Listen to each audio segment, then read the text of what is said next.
say you ate your share of Ina's brown bread over the years.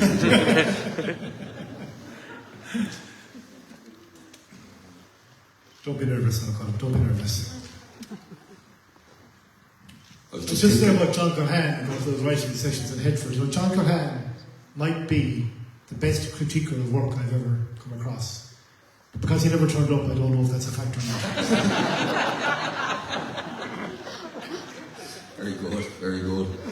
I was thinking about yourself and Declan Varley sitting up the top of the English class. It must have been the English teacher's worst nightmare. There's there's only one thing a teacher hates more than a know-it-all. That's two know-it-alls. Billy got through fine. He did. So, you just finished the Masters this year in creative writing in Limerick, and you had Joseph O'Connor and Donal Ryan mentoring you, like two giants of Irish literature. Did they learn much off you? Nice one.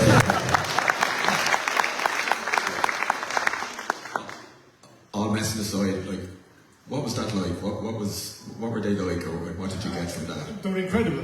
First of all, I would say about Donal Ryan and Owen Devereux and all the mentors there, Fee Scarlett, Joseph O'Connor, Emily Cullen, was their incredible generosity. Okay, they're paid to do their job, but they went way above and beyond that. They lived and breathed what everybody was writing. In fact, at least three of my colleagues are there, PJ and Siobhan and Donal. And I think Tanya might be watching at home of the part-time to second year group. And they just gave you so much time. And when you spent an hour with them or you sent them an email, you got quick responses, you got very in-depth responses. Donal Ryan's classes are hilarious at times. We did a Friday afternoon class there, and Donal was giddy on a Friday afternoon. And he could go anywhere on a Friday afternoon. And you just sat back and used to sit beside Donal there. It was like mad stuff. Like, and we were obviously not the youngest in the class. And we were looking at some of these, a lot of young American writers, they'd probably looking at this Donal Ryan thinking like, we're looking at William Butler Yeats. And he's dancing around the room and he's giving out and roaring and shouting and having the crack. But really, really good. But they give you huge time. You do really feel part of that University of Limerick Creative Writers faculty. And I'm sure my colleagues would say the same here too. So I went to do the Masters primarily to learn how to write a novel. That was my big challenge, and I was always afraid of writing a novel. I didn't know how you structured a novel. Probably the journalism training in me and experience made me write 2,000 words as good as anybody, as quickly as anybody, away we go. But beyond that, how do you create tension? How do you make chapter 1 lead to chapter 2? How does something that happens in chapter 8 have a sort of a breadcrumb in chapter 1 and all of that? And that was the big challenge I had. And the mentoring you get, because my novel was formed part of my dissertation as well, really, really helped me. And probably the best bit of advice came from Joe O'Connor. I was talking to Joe one day, a little name drop there, kind of just bring it into more casual thing. Don't miss it, Bertie, don't miss though. And he was saying, I said, as a journalist, I would have a strong temptation or inclination to edit while I'm writing. So you write 1,000 words, you want to go back and polish it. And Joe O'Connor is a journalist as well, actually. He wrote to the Sunday Tribune many months ago. I'm sure a lot of you remember his columns. But he said, no, just keep writing. Even though you know there's a problem behind, keep going, keep going, keep going. And that was a huge piece of advice for me. The other piece of advice came from Shane McGowan's sister, Siobhan McGowan, the novelist, who was a guest lecturer one day. And she just said, write by instinct. If you think your character should go out now and steal the car, put them out there and steal the car. Don't overthink the changes of where you're going. Trust that it will come around. And that was very, very important for me as well. But the college was outstanding. We did a Creative Writers of the Community module where I worked with students in Ballinrobe Community School. And then the following year, and Sharon is here from Ballinrobe Community School tonight, did massive work at the school there with young writers. And then Ballinrobe Community School and the Hands Up project in Gaza and Cairo this year. So there's all these opportunities, and the University of Limerick is very keen on the whole writing community, which is something I believe in as well. So, for example, Brian and Jean and Saoirse outstanding as well with Brian.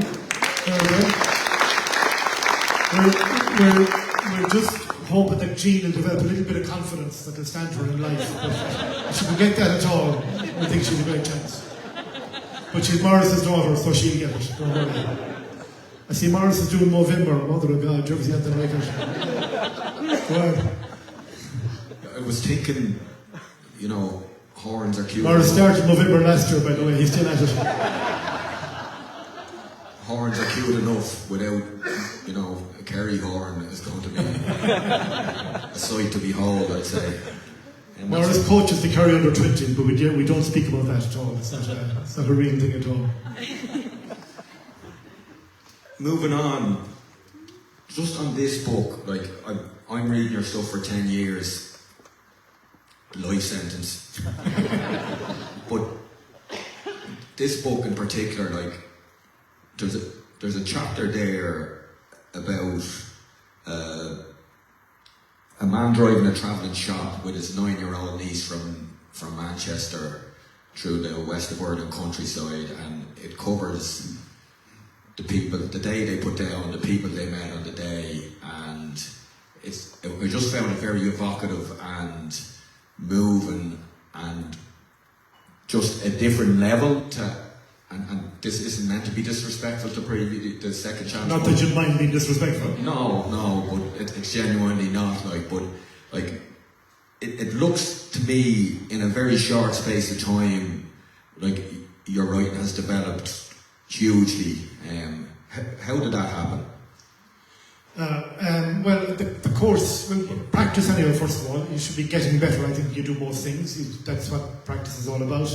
But the course probably gave me a bit of confidence as well. That, you know, again, coming from the journalism side, that severe polishing kind of inclination, whereas writing with a bit more freedom and see where it goes to, and all of that. And actually that chapter, I'm interested that you found that evocative. You know nothing about travelling shops growing up in Glasnevin in the 70s. No, absolutely not. Absolutely not. Actually, where we're going later on O'Malley's Pub, which opened during the week, isn't that great news? We have 2 pubs opening in Ballinrobe this week. Carney's Piccola Sofia, an Italian, reopened, and O'Malley's reopened. But O'Malley's was a great travelling shop house, as was Matty Murphy's. That was one of the few chapters I wrote in the past. That's written back in the 70s. And maybe that liberates you as well, because it clearly didn't have to follow part of the chronology of the story. It was a reminiscence by the young woman. Yeah, I suppose maybe just getting that confidence. And, you know, we're all better at giving advice than taking it. My advice to writers all the time is just write away, have a go, don't be overthinking it. But when you sit down to do it, you often overthink it yourself. And in that one, I probably wrote it with not even sure where it fully fitted in. I'd say probably Aisling Maroney is my editor down there, and a great editor she is. She's there with her daughter Kate tonight, who's very disappointed that Paul Mescal isn't here. Because I know Paul Mescal Sr. He was nearly here, but we didn't even get Paul Mescal Sr. That's how Z-list we are for our celebrities. But anyway, but you know that where it will fit in somewhere. Write it and you can tweak it around there to make it fit in. So probably that even though I lived in fear of writing a novel, the more I wrote it, the more liberated I felt. You know, that you could try things like that and go off down a flight of fancy and away you go, you know. So and when is that thing like when it's going well, when you're motoring and is it like a stream of consciousness, like are your fingers flying on the keyboard when you're doing something, or is it still are you still pulling teeth even when it's going well? No, I think when it's going well, what is the motif of it going well? It's actually enjoying it. That to me is always the sign that you can be tired when you start it, but you get into it and you're enjoying it. That's the thing. Is it a flow state? I wouldn't necessarily think that. Because actually when I'm writing, I can often be a bit distracted by other things as well. I wouldn't be the best to go into a dark room and write, for example, or I kind of write, I'm really happy writing in a train. This book was written in waiting rooms in hospitals, it was written in trains, written at home, part was written in the library here, behind me. So it's not necessarily about getting into a flow, I think it's more about enjoying the discovery. And again, something Joe said to me, he said, Lean, my name's Robin, it's not a weird, it's not working now, it would change. But he said, what did he say actually? What did he say? No other questions there, Bert, you know? Did it happen at all? Like, did it No, I know what you think it didn't. Joseph O'Connor hasn't a blind clue who we are. That Joseph O'Connor was on the book, he played for Roscommon in the 80s, Super Bank. Well, that was David. I'm going to touch on something Declan sort of touched upon there. Like, reading the book, there are two obvious main characters, Matt and Louise. Each chapter is called one or the other, that's how I figured that out. But for me, there's a third main character, and that's the town itself, Rathfin. And I don't know, like, I'm reading it, and from about 3 pages in, I have Ballinrobe in my mind. You know, everybody reading is a personal thing, but did you have Ballinrobe in your mind, and how much of an influence is your hometown on your work in general? Well, I'd say every writer is influenced by where they are, where they live. I've lived most of my life in Ballinrobe, so that I'm sure has an influence. Like, you know, I think that's inevitable. It does influence, and there are probably parallels in the book between Rathfin and Ballinrobe. And I've had people saying to me the last few days as the publicity, I eventually relented and let people hear about the book, as you know. But is it Ballinrobe? And if you want it to be Ballinrobe, it is. You know, if you think it's Ballinrobe, it is. So it influences it definitely. Rathfin is a town which has some challenges, and Declan alluded earlier on to the whole town hall thing. For those of you who don't know, Ballinrobe community people in this room donated to purchase the Ballinrobe complex, which is 100 yards up the road there, and is in many ways the future of this town. I mean, just this may or may not be relevant, stop me if it isn't. But to make this happen tonight, this is a gathering of what, 800 or 900 people perhaps. Plus that's me online there. But to make it happen, what we had to do to make this happen here, I mean, Sean McCormack could organise Glastonbury, and Matthew and James, his sons. This library was a functioning library at 4 o'clock today. So we had to do this in 2.5 hours. And we should take it down again tonight or tomorrow. We had the seats they're sitting on came from the parish. Father Carney very kindly gave us those. John and Anne Flannery from Ballinrobe Races gave us seats. And we didn't take the seats in the school because they were a bit wider. We wanted as many seats in the room as we could get. And they're the challenges you face when you run an event in Ballinrobe at the moment. So there is a very solid plan for the town hall, and I'm involved in it as a part of a very, very good committee. And that will give Ballinrobe a proper performance area. It'll give it a proper place we can meet. We won't be borrowing, stealing. We were getting Burtchaell boilers all day. I don't know whose Burtchaell boiler. If you get reunited with the Burtchaell boilers, it's not yours tonight, please let us know.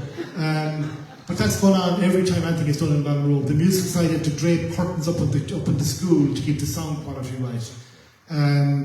Recently, Ballinrobe Rugby Club had to go to Clamorris to a big event. The soccer club last year go to McWilliam Park in Clamorris, and I have absolutely no problem with Clamorris or any of those other towns. The GA Club I'm involved in, we go to Westport for our dinner dance. Someone did a sum lately, €40,000 Ballinrobe people spent in Westport would spend in one night. So that's a bit of a segue away from what we're talking about. But there are challenges that Rathfin is facing, and I would hope that some of it is shaped in Ballinrobe, some of it isn't. In fact, they have got their community centre. We're still, and we put a very good case to the department, we're still hoping to get it. But the parallels are there, but when you're writing, you're amalgamating an awful lot of huge amount of different things. It's not just, in fact, there's nothing more boring in many ways. I just remember what Joseph O'Connor told me actually. And you're going to hear it. I better not forget it again.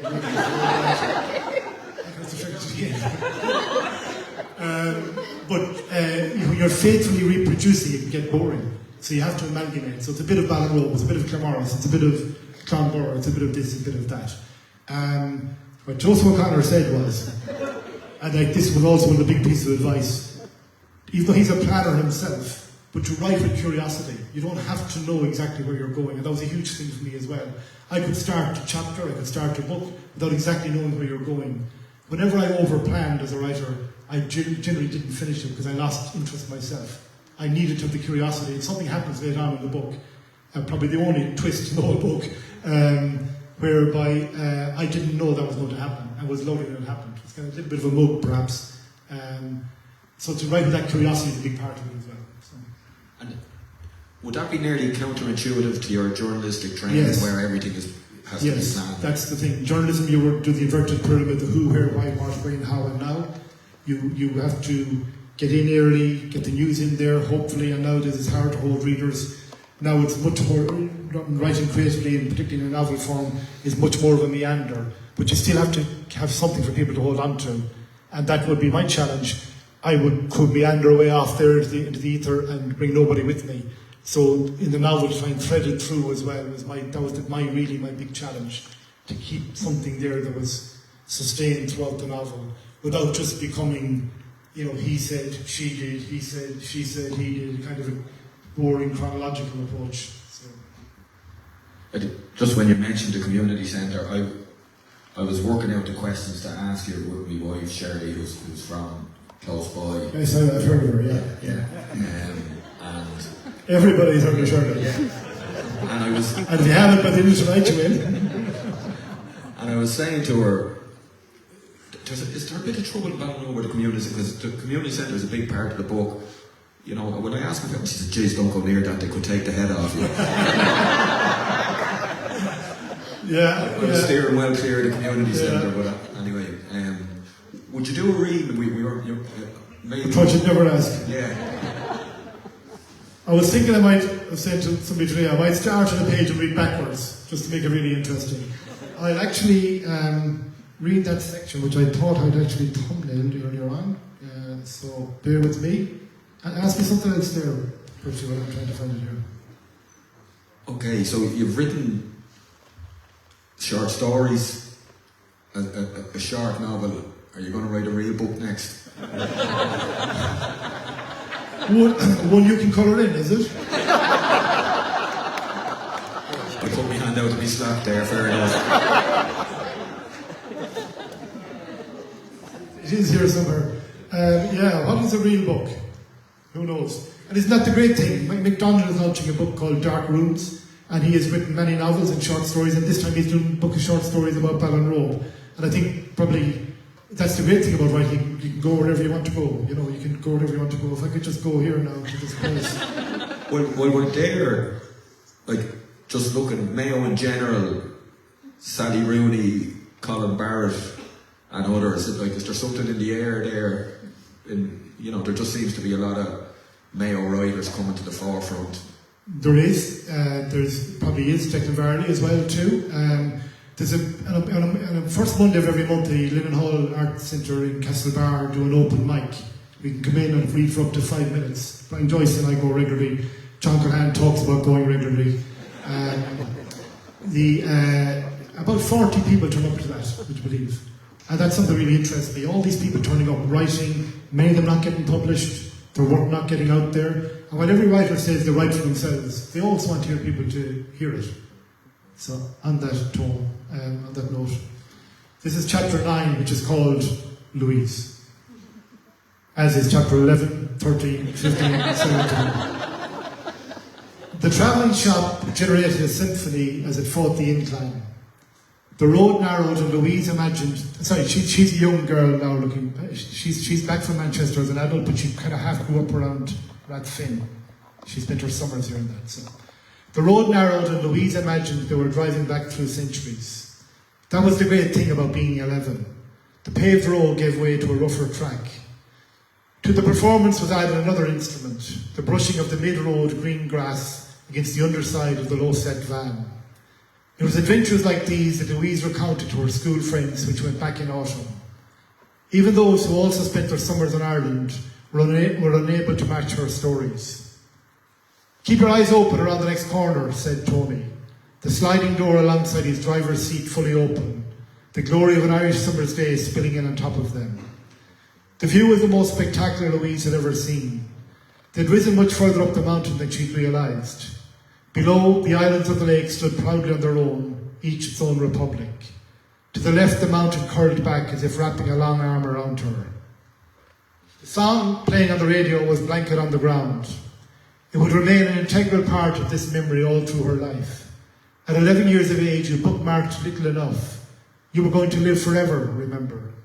But she logged everything about those few minutes with the faithfulness she was confident bordered on absolute. That might be enough.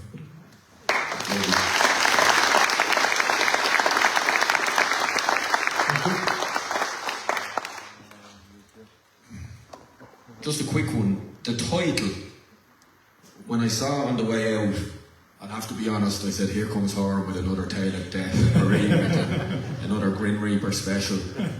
But I've done everything about death except die, actually, yeah. But then I'm reading it and, like, bereavement is touched upon in it, but it's not a main theme of the story. Then I'm thinking, well,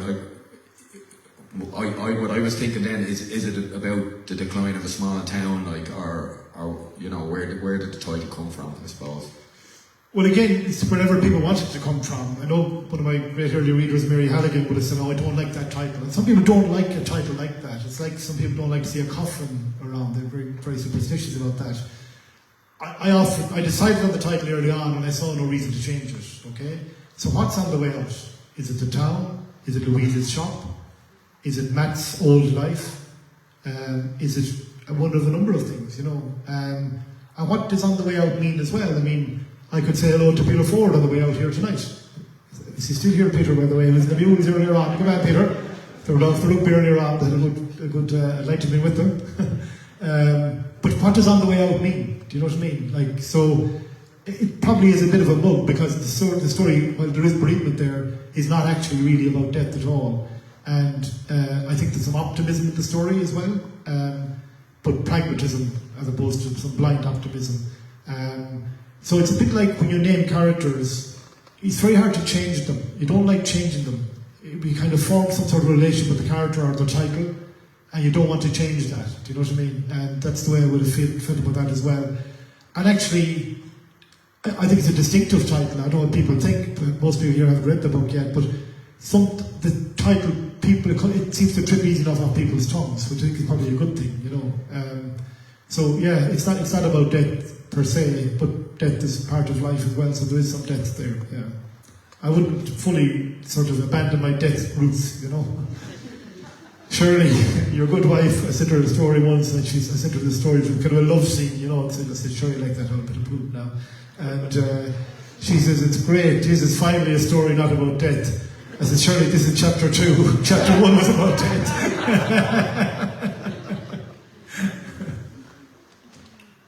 So your first book was called Second Chance, and in On the Way Out, the characters are maybe on their second or third or fourth chance.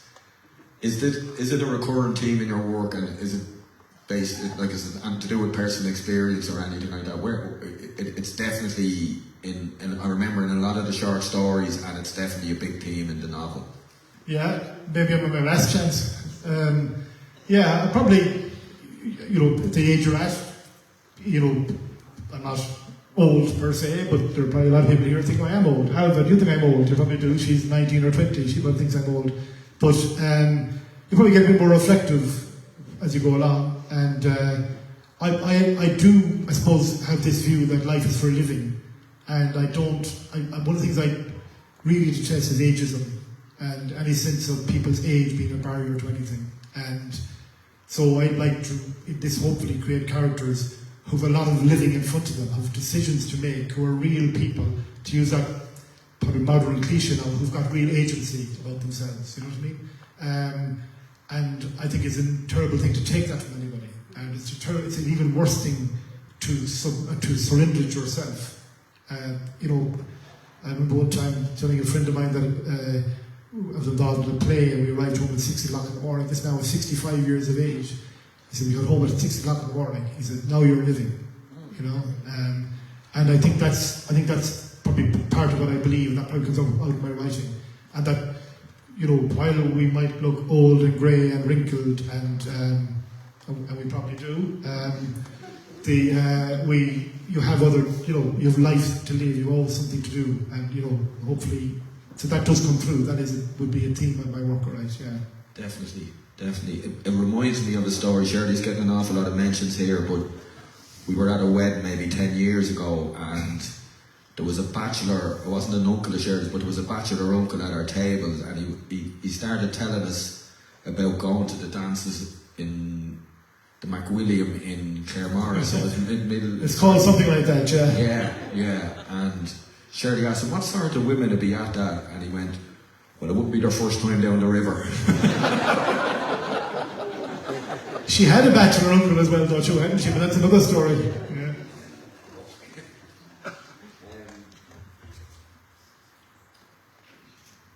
Going forward, actually, do you know what? Give us another read there. I'm running out of questions here. Okay, so in this book, the 60 Soon, 60 Something Club is formed. The HSE are running it. And people can turn up, and in fact, one of the characters ends up there by mistake, but is too well-mannered to leave the room, so it participates. This is the first time the group gets together, and they're sitting around in a circle as you would do in a group like that, I think. The woman, clearly the facilitator, has on leggings adorned with elephants. She sits akimbo in the middle of the room, arms crossed onto opposite kneecaps. She's so still she might be tied down by an anchor. It's hard to put an age on her. She'd pass for 40, give or take. Louise reckons that makes her close on 60.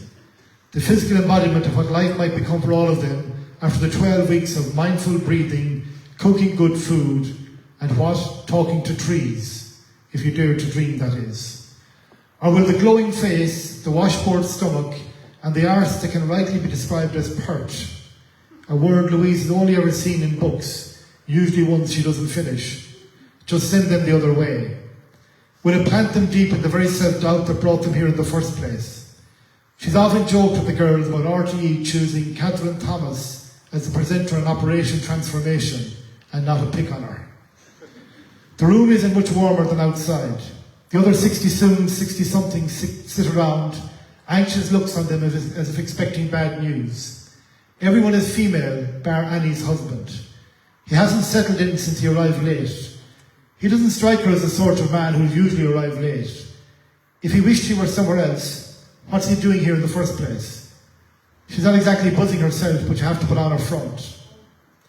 A few other faces she knows. Maggie from the phone shop down the street is one.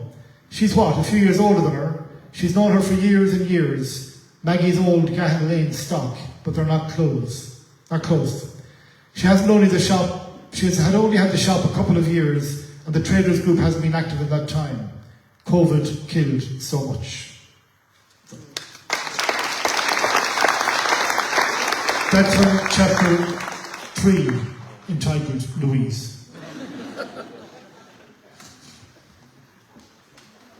The Gerald Griffin Award. What is that confidence-wise going forward? Has that changed the way you look at where your writing career is going? It gives you confidence, absolutely. The judges, Kieran O'Driscoll and Kerry Beth Neville, are very well-established, respected writers. In fact, Kerry Beth Neville was a guest lecturer on our course in UL. So it does give you confidence. It does give you a sense of, well, at least some people who were given a task of assessing novels picked it ahead of other ones.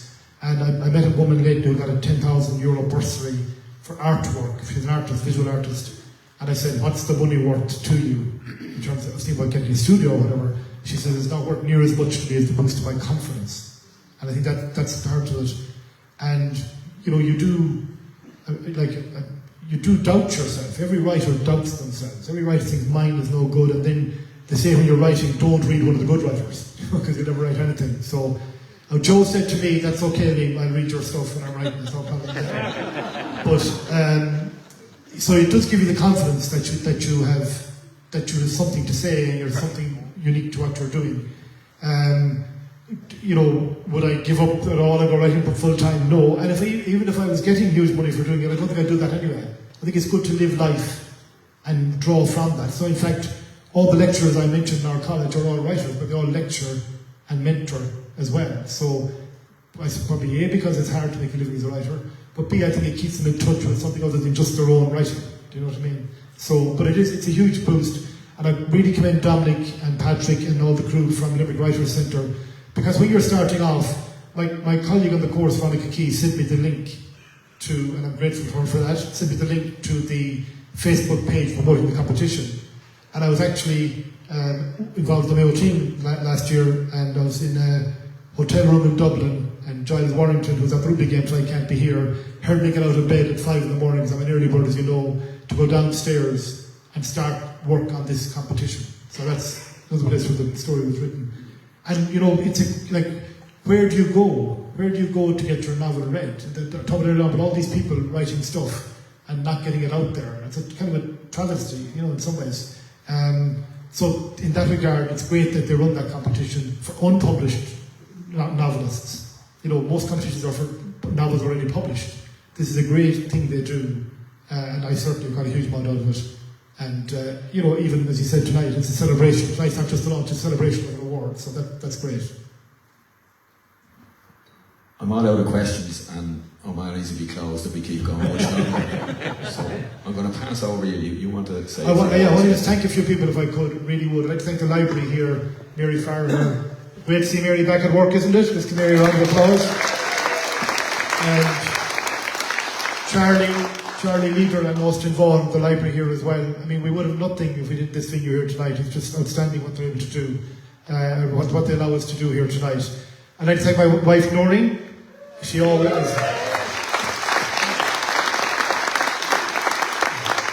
Did you detect a kind of a note of poor Noreen or some of the chants in the back there? That's her. She, as always, brings a can-ish presence and a firm focus on what matters. So I'm very grateful to Noreen. And now that the Masters is over, I get painting all those things around the house and all that stuff that I put off.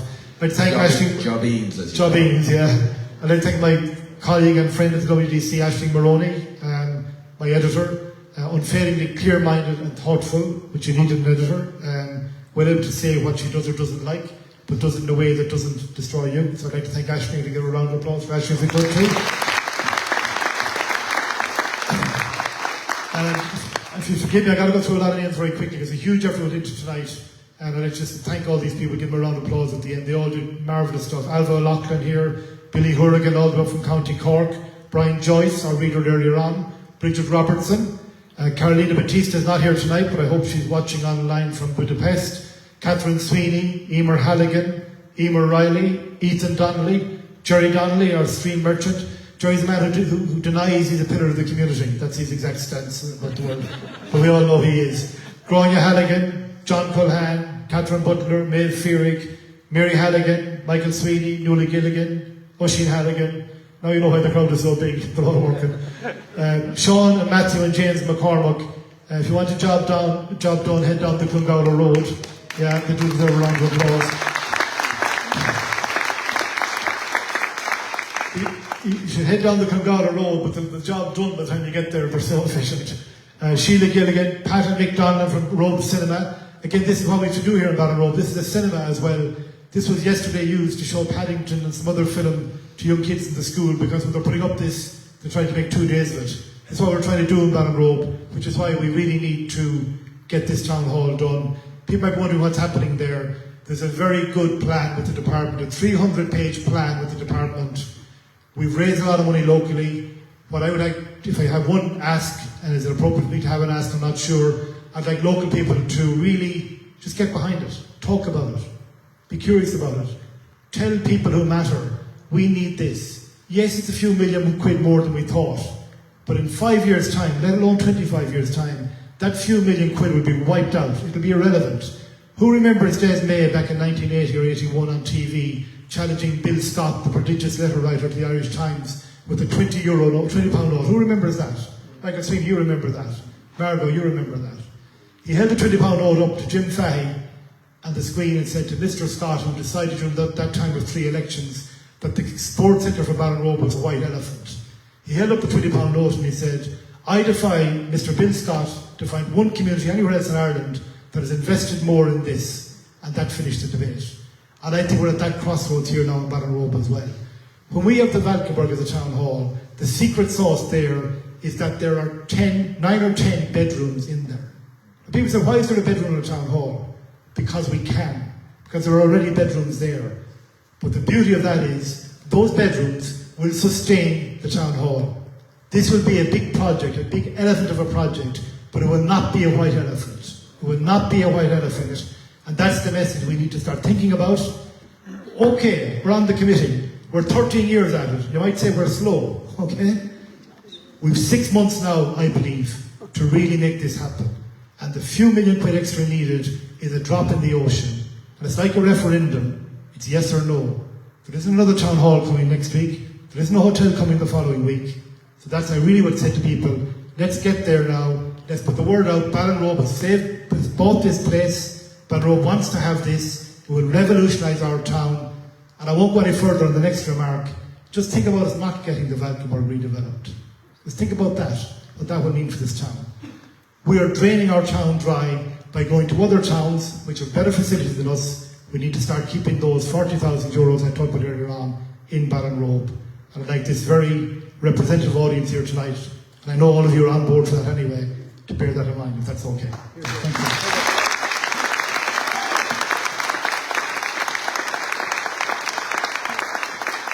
I've only about 10 more pages of thank yous. Stephen Carlin, my manager in the WDC and Connected Hubs, and an early reader. Thank you for everything, Stephen, a great man. Veronica Keys, I mentioned earlier on. Helen O'Shea for all her PR work for tonight and all Ballinrobe events. Dominic and Patrick and all the people at the Savoy Editions and Limerick Writers Centre. Louise Rooney, my colleague, hugely skillful and ever obliging on the marketing front. For the Dennis Carney PP for providing seats, as I said earlier on. Media people who've been curious the last while. Oisin McGovern, Patrick Kennedy, Angela Noon, Fall of CRC, and Niall Coffey of CCR 94.6.ie, which is tomorrow's community radio. Yvonne Murphy, because that's where we got the chairs tonight from Devour. We'd go down the street and get the chairs because they matched the colour scheme of the book. Professor Owen Devereux, Saoirse Courtney, Jean Horan, Brian Joyce, Adrian O'Malley from O'Malley's where we're going next. Colm Burtchaell, didn't he do it mighty? RMC. Great lad. Thank you very much.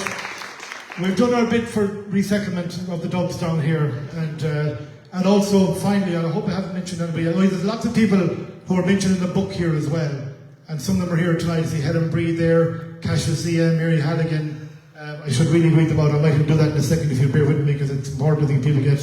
These are people who were early readers and great supporters. And when I'm doing that, I get ready to do that. Can I also thank my old friend? I was best man for him 30 years ago, would you believe? I was best man the day Damien Mulligan, you played the All-Ireland Under 21 final. Or did you play that replay again in 95 against Kerry? On the bench. Now I know how I lost that one. Morris was on the bench for the Drone game, and he played the replay. And I was in Barnet Church, and we've Owen here from Barnet tonight. I was in Barnet Church, being best man for Declan Verdi and Bernadette Prendergast, the very well-known broadcaster. And times have changed. Patsy Conway, that was the videographer of the day, was coming up during the Mass, giving me the updates from RTE. And as you see, Morris Horan, a point from a free, Morris Horan. I said, they played him in the wrong game. Wouldn't be a replay. But anyway, that was 30 years ago, and I was best man for Declan that day. So, early readers that I haven't mentioned already, Declan Culhane, Eamon Loughlin, Eileen O'Carroll, Emma Horan, Helen Bree I mentioned, Kelly Thornton, Marie Shannon, Morris Horan, Michael Horan, Michelle Horan, I got value out of the family, Mike Quinn, Pat Conway, Peter Brown, Sinead Horan, Suzanne Welch, Shirley Byrne, and I think that's all then. Hopefully I haven't, if I've left anybody out, I really, really apologise. Thanks to Declan and Brian Kenny in the school for the seats. It's really, okay, that's nearly enough now, Bertie. And thank you very much. Thank you everybody, thanks very much. See you in O'Malley's.